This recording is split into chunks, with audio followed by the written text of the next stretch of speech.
Hi guys, I'm Kasha. Welcome to the channel and welcome as always to our coffee times. And today I am here to let you know everything that I watched in the month of June. It's coffee time! Now in June I did get to see more things than back in May, where I basically didn't watch many movies. Not all the movies that I watched in the month of June are horror, but I did get to go to the cinema a couple of times and everything, so I'm just here to let you know my thoughts quickly on everything that I watched in June, including as well some TV shows. On a side note, I'm still waiting for the black phone to be announced here. It is really interesting because I have been eating up that trailer. Every time I go to the movies, they've been playing the black phone trailer for months, and now the movie is officially out. It's still not out here. It's like they're playing with my feelings. But anyways, I just wanted to rant because that's hurting my feelings at the moment. So thanks for coming to my TED Talk. And now let's take a look at my Letterboxd to see everything that I watched. Let's go to my diary. So, all right. So the first thing that I logged is Everything, Everywhere, All at Once. This movie also took a little bit longer to come here, but I was extremely excited to go and watch it. I had heard amazing things about it, and I gotta tell you, it's probably one of the best things that I have watched this year. It was absolutely bonkers, but it was fantastic, and you can tell that so much work went into this film. It is absolutely stunning. So if you have not had a chance to watch it yet, see if you can watch it somewhere like in VOD or something, because it's really worth your time. An aging Chinese immigrant is swept up in an insane adventure where she alone can save what's important to her by connecting with the lives she could have led in other universes. So this is kind of like, you know, Doctor Strange multiverse, but on drugs. Like even higher on drugs than the multiverse of the Marvel multiverse. And the attention that was paid to detail, the small things, and there were times in the movie where you were wondering if the director was going to be able to pull everything together and everything was going to end up making sense, and they did. And it was just so much work. Like, I cannot believe what they accomplished with this film. It's definitely a unique experience and I recommend it to you guys. Like, definitely one of my favorites that is not horror for 2022. So next I watched something, I think on Amazon Prime, called Bad Match. It is a horror thriller. So this is about a guy that meets this girl on a dating app, and they meet and they seem to connect. But then she seems to start acting weird around him and he starts to get paranoid. That's all I can tell you, you know, without spoiling the twists and turns that this movie has. I mean, it was kind of decent, but it was not something super original that I haven't seen before. Moving on with Our Father. This is a documentary that I watched on Netflix, and I recommend this one to everybody. It was absolutely disgusting. It was terrifying. And I just cannot believe this actually happened. So this is a doctor that back in the day helped his patients to get pregnant through, artificial insemination. But sometimes he used his own sperm for that. Honestly, I was not ready for this. When I started watching it, I was gonna be like, oh, maybe it's like he used it like a couple times. Bruh. I was not ready. I'm just not gonna reveal too much, but definitely watch it if you're interested in what I'm saying, because it was absolutely, you know, I was just like speechless. Then I went to the movies for a double feature and I watched Last Seen Alive. This is basically a Liam Neeson movie with Gerard Butler as our lead. But it's kind of the same thing. I went because my partner likes Gerard Butler, but this movie was not good. It was really predictable. A lot of the acting was not great. It was not Gerald's fault. It's just a very basic, predictable action movie with nothing much to offer. But, you know, if you like this kind of movies, I guess it will be worth your time. And then I went to see Moloch, which is a movie that actually surprised me because I don't have high expectations when it comes to Dutch horror. What I have seen has been okay, but nothing that really blew me away. And even though this one also didn't give me something extremely original or really blew me away, I think they did such a good job with creating atmosphere and creepiness and giving us different types of horror Beatrice lives at the edge of a peat bog in the north of the Netherlands. When she and her family are attacked by a random stranger one night, Beatrice sets out to find an explanation. The more she digs, the more she becomes convinced that she's being hunted by something ancient. I have a full spoiler-free review on this one. I believe I saw the other day online that it's actually not released yet in the US, but it's going to be released in July. I don't know if it was in Shudder or one of those services, so watch out for that, because I do feel like this one is worth your time. And then I wanted to get ready for Alex Garland's new movie Men, which I was really excited about, and I decided to rewatch his other movies. So I rewatched Ex Machina. And I think this one is still, I think, my favorite of his. I guess it's because it feels a lot more intimate and small, and I really do like that he kind of went against some tropes when it comes to this type of films. Caleb, a coder at the world's largest internet company, wins a competition to spend a week at a private mountain retreat belonging to Nathan, the reclusive CEO of the company. But when he gets there, he is going to see, you know, what this CEO has been working on, and it's basically a robot that looks way too much like a human. And is able to interact with him as a human would. I really liked everything in this film, to be honest. I liked the atmosphere, I liked that it was not really predictable, and I like what he did with this sci-fi film. So then of course I wanted to also go back and watch Annihilation. So Annihilation is based on a trilogy of 3 books. It is based basically on the first book of that trilogy, and I read the book, and the movie is nothing like the book. Alex Garland basically just took the concept of the book and did his own thing, which I think it worked fairly well. I think this is a great movie. A biologist signs up for a dangerous secret expedition into a mysterious zone where the laws of nature don't apply. I feel like the strongest suit about this film is definitely the cinematography, the colors. It is stunning. There are some moments that are just perfection. Also the acting is really great. Natalie Portman in this film is amazing. So this is one that if you love sci-fi, definitely check it out as well. This one has kind of like a weird ending, definitely different than the one from the book, but I really enjoyed it. Then I decided to watch another documentary on Netflix. This one's called Keep Sweet, Pray and Obey, and again, terrified, speechless, what the hell is going on? Like, what is the world? It basically follows this isolated community of the FLDS members and their polygamy, and how some guys there had like 16 wives and some of them were like 15 or 14, like absolutely disgusting. There was specifically a case, I think it was a 15-year-old girl that was given to an 86-year-old guy, and I was like, disgusting. Like, it was just horrific. But I was interested to see how these people are. I mean, it's just something that I would never believe to be true if it was not for this documentary. So give it a shot if you want. Alright, so after that I watched Last Night in Soho, because I finally bought the Blu-ray because I was not able to watch it in the cinema and I was dying to watch it, so I finally got the Blu-ray for myself and watched it, and I loved it. This movie was technically amazing. Cinematography, like perfection. And Anna Taylor-Joy was stunning, as always. I absolutely love that woman. I'm in love with her.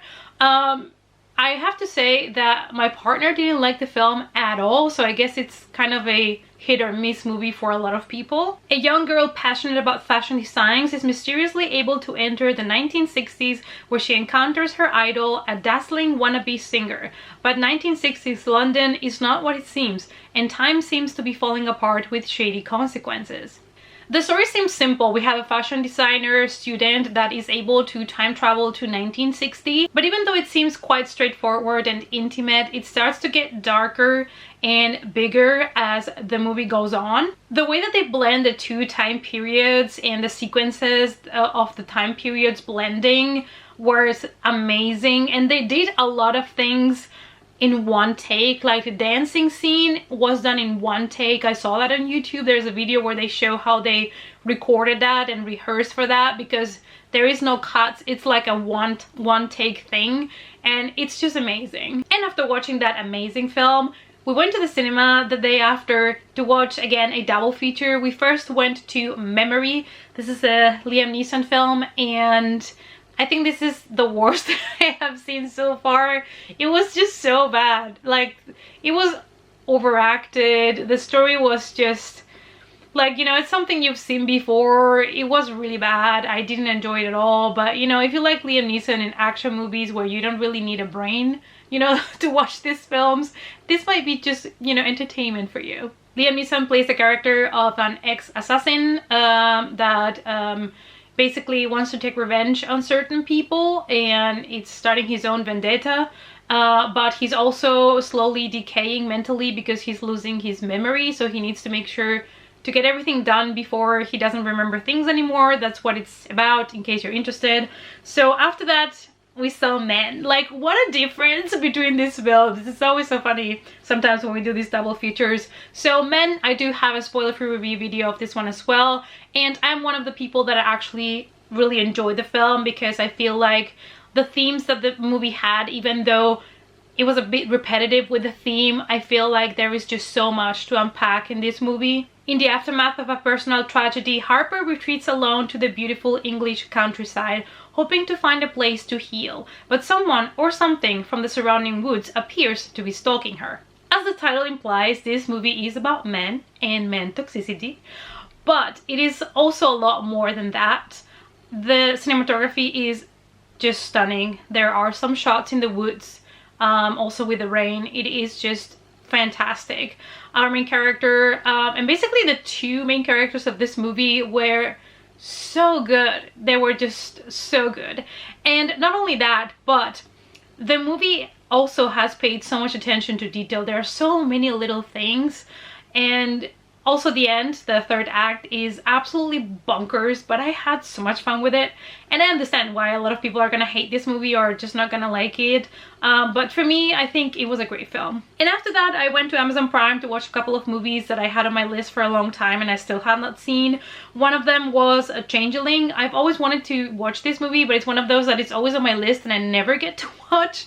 So I finally decided to give it a shot because this one is also based on real events, so I was really excited to watch it. Christine Collins is overjoyed when her kidnapped son is brought back home, but when Christine suspects that the boy returned to her isn't her child, the police captain has her committed to an asylum. I mean, this could have been a full-on horror movie because the things that happened were absolutely, truly horrific, and since this is based in true events, it makes it even more horrifying. Angelina Jolie just delivered a sublime performance here. I really enjoyed her in this film, and I really like this movie. I feel like it did a good job at portraying, you know, the story and to give us some perspective on the things that happened.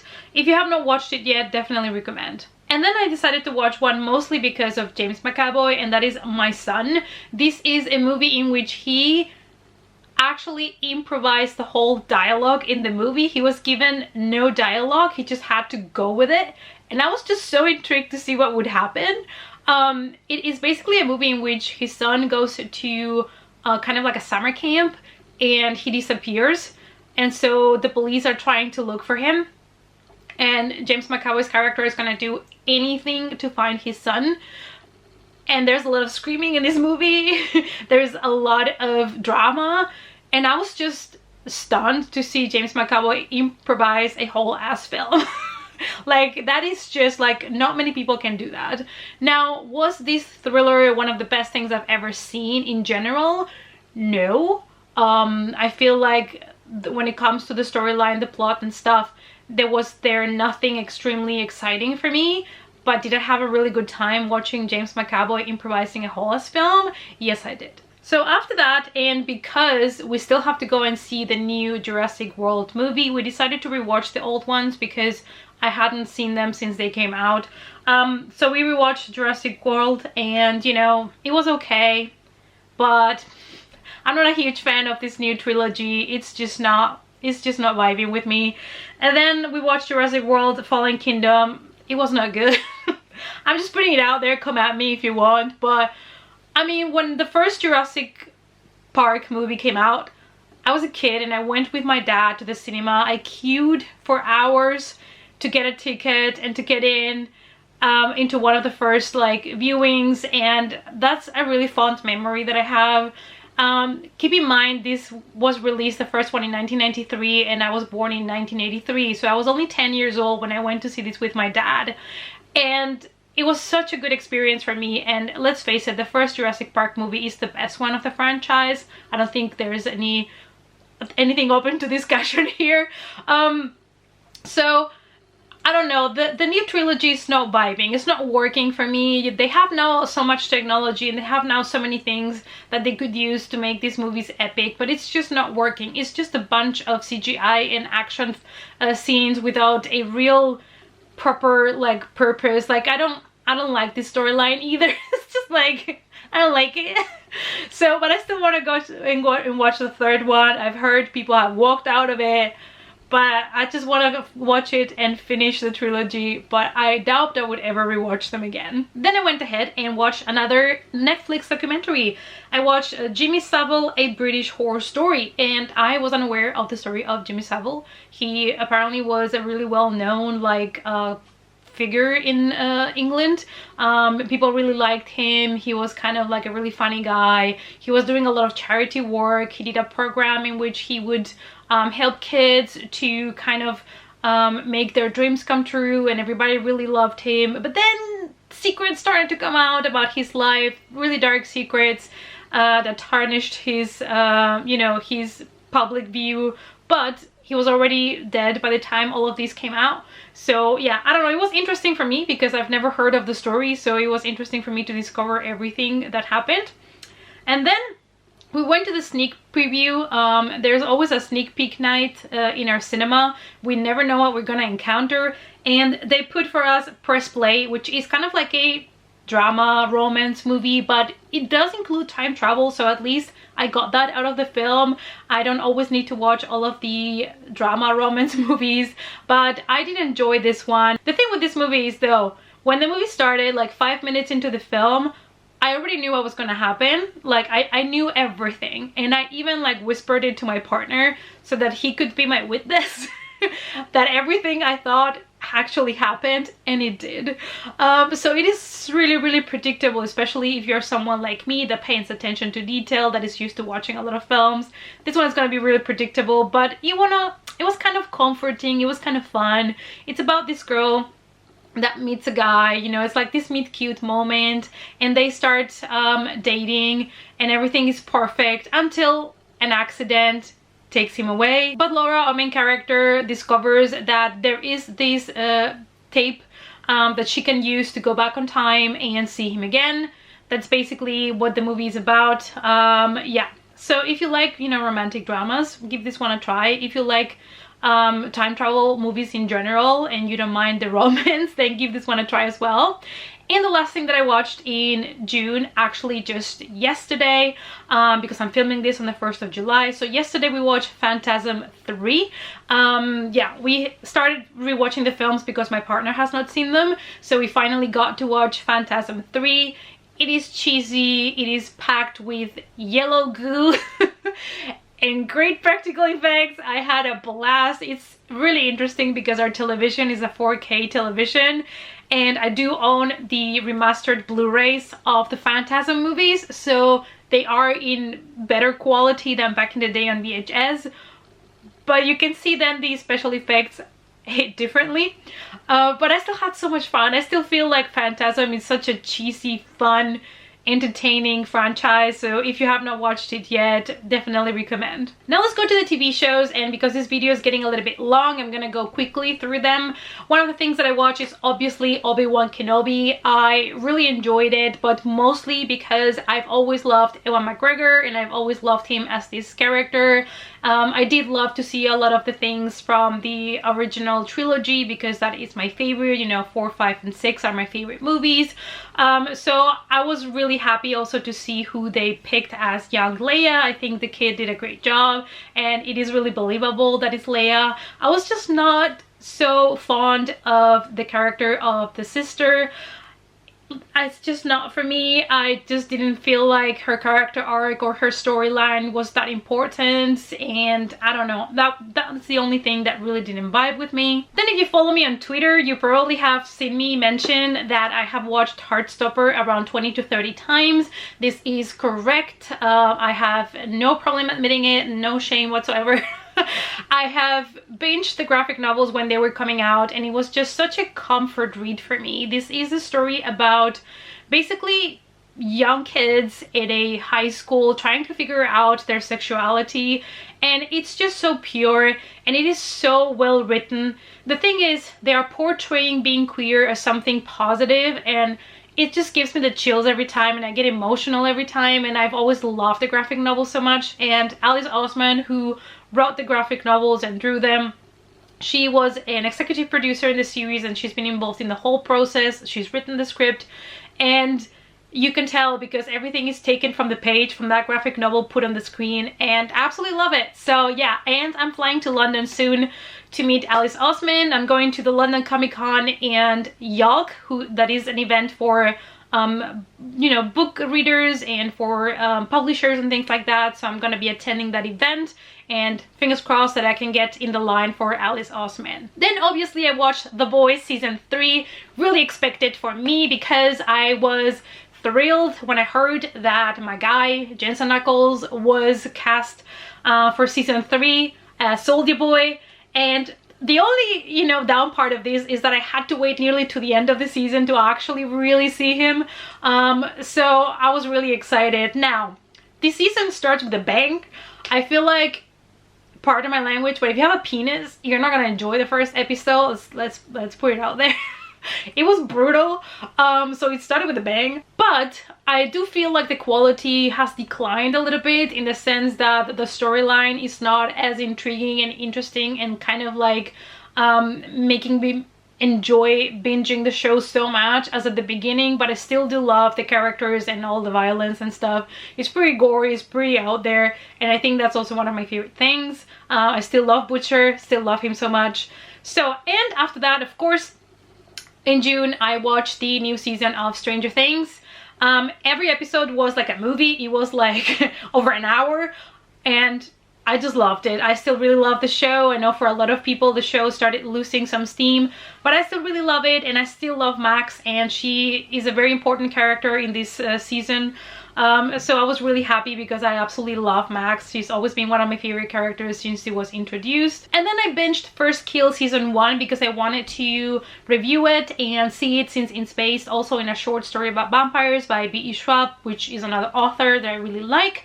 I do have a spoiler-free review of this one, but it's kind of like a modern take of Romeo and Juliet with vampires and monsters. You also get to see ghouls and zombies. It's very cheesy. I would say something between Buffy the Vampire Slayer and The Vampire Diaries. It's kind of like a mix there.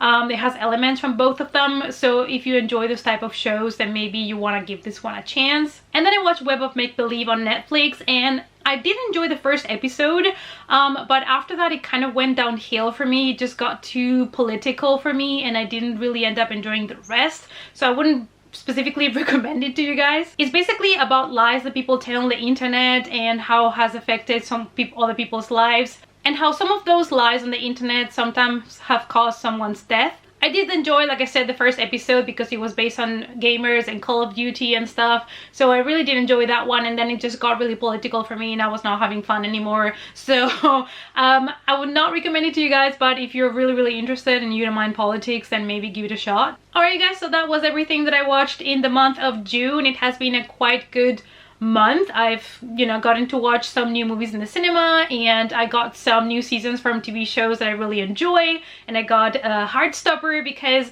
I know it came out in May, but I was so busy in the month of May that I had to wait for June to actually watch it because I wanted to binge it and enjoy it and cherish it and binge it 20 to 30 times. Alright guys, so let me know down below what you have been watching in June. Is there something that you would recommend me? Maybe something that was released in June that I missed? Let me know in the comments down below. Thank you guys so much as always for watching, and I hope to see you all in the next coffee time. Bye!